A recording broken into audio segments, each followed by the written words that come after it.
আসসালামু আলাইকুম। আজকে সৌদি আরবে সেকেন্ড দিন, তো আমরা একজন বাইকে নিয়েছি। এখান থেকে আমরা কোথায় যাব ভাই? যাইমু এখন আরাফাত, মিনা, মুজদালিফা, সব জায়গা, মক্কা, সব জায়গা ঘোরানোর জন্য। সব জায়গায় ঘুরবো। ফার্স্টে যাবো আরাফাতের ময়দানে। প্রথমে যাইমু আমরা। তো আমরা এখন চলে আসছি জাবালে সুর পাহাড়ে। তো এখন দেখবো আশেপাশে। আপনারা দেখতে পাচ্ছেন আমরা চলে আসছি জাবালে সুর পাহাড়ে। এখানে নবজি চলে এসেছিল এখানে কাফেরদের অত্যাচারে।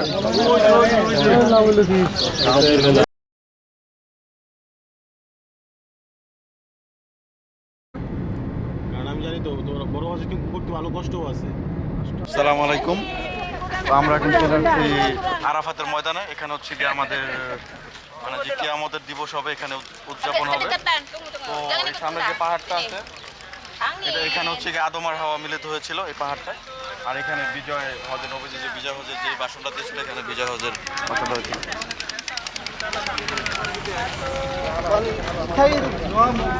আপনারা দেখতে পাচ্ছেন এখানে যে পাহাড়টা, এই পাহাড়ে আদম আর হাওয়া প্রথম যে জান্নাত থেকে বিতাড়িত হয়েছিল, এখানে আর কি তারা মিলিত হয়েছিল।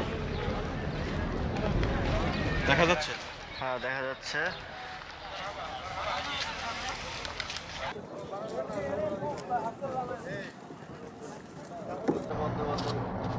তো এখন আমরা আরাফাত স্টেট সফর শেষে এখন আমরা যাচ্ছি মসজিদুল নামিরাতে। ওইখানে হচ্ছে কি বড় হজের খুতবা হয়, তাই না ভাই? শুধু খালি বছরে একদিনে খোলা থাকে সেই মসজিদটা। বছরের একদিন সেই মসজিদটা খোলা থাকে। তো সেটা হচ্ছে গিয়া জোহর আসর 2 রাকাত 4 রাকাত নামাজ আছে।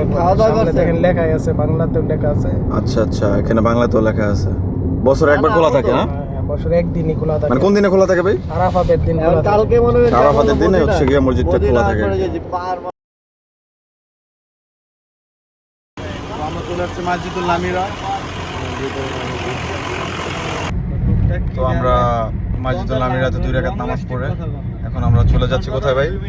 মুজদালিফা মাঠে। তো সেই মুজদালিফা মাঠে যাচ্ছি সেখানে দেখতে। ভিডিও কল আছে না একদম। সো এই যে রাস্তাটা, সেখানে হচ্ছে গিয়ে 5 কিলোমিটার হেঁটে সামনের যে মসজিদে, ওই মসজিদে নামাজ পড়া লাগে হাজিদের বাধ্যতামূলক। হাইটা যা মুজদালিফা 5 আর কিলোমিটার। যদি নামাজ না পড়ে তাহলে হজ আর কি মানে হবে না আর কি। সো তারপর হচ্ছে কি আমরা চলে যাবো মিনাতে, যেখানে হচ্ছে কি হাজিদের 3 দিন বাধ্যতামূলক থাকা লাগে আর কি।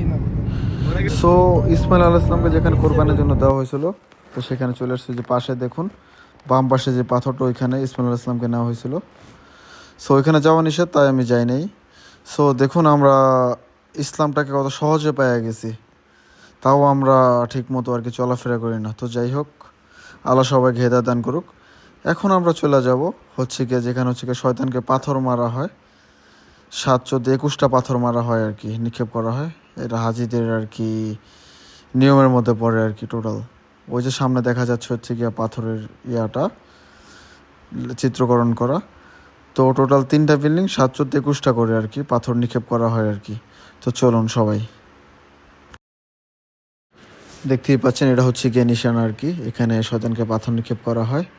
তো সামনে আরও বড় একটা আছে। তো সব মিলে টোটাল 3টা। তো এখন চলে যাব আমরা জাবাল নূর পাহাড় ইনশাআল্লাহ। চলুন। তো আমরা এখন চলে যাব জাবালে নূর পাহাড়ে, যেখানে কোরআন শরীফ নাজিল হয়েছিল। এত ছিল আপনার এটা জাবালে নূর পাহাড়, এখানে পবিত্র কোরআন শরীফ নাজিল হয়েছিল। তো আমরা এখন চলে আসলাম জাবালে নূর পাহাড়ে। এখন আমরা পাহাড়ে উপরে যাব, এখানে আর কি পবিত্র কোরআন নাজিল হয়েছিল। তো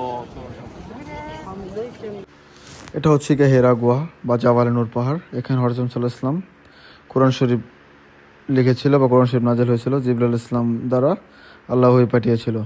তো এখানে হযরত মুহাম্মদ সাল্লাল্লাহু আলাইহি ওয়াসাল্লাম যখন কোরআন শরীফ লিখেছিল, তার প্রথম স্ত্রী খাদিজা তার জন্য প্রতিদিন সর্বোচ্চ পাহাড় উপরে উঠে খাবার নিয়ে যেত। কতটা কষ্টদায়ক ছিল আমি উঠেই বুঝতে পেরেছি, কতটা কষ্ট ছিল মানে পাহাড়ে ওঠাটা। তো আল্লাহ সবাইকে হেদায়েত দান করুক। এইটা হচ্ছে গিয়ে পাহাড়ের সর্বোচ্চ উপরে।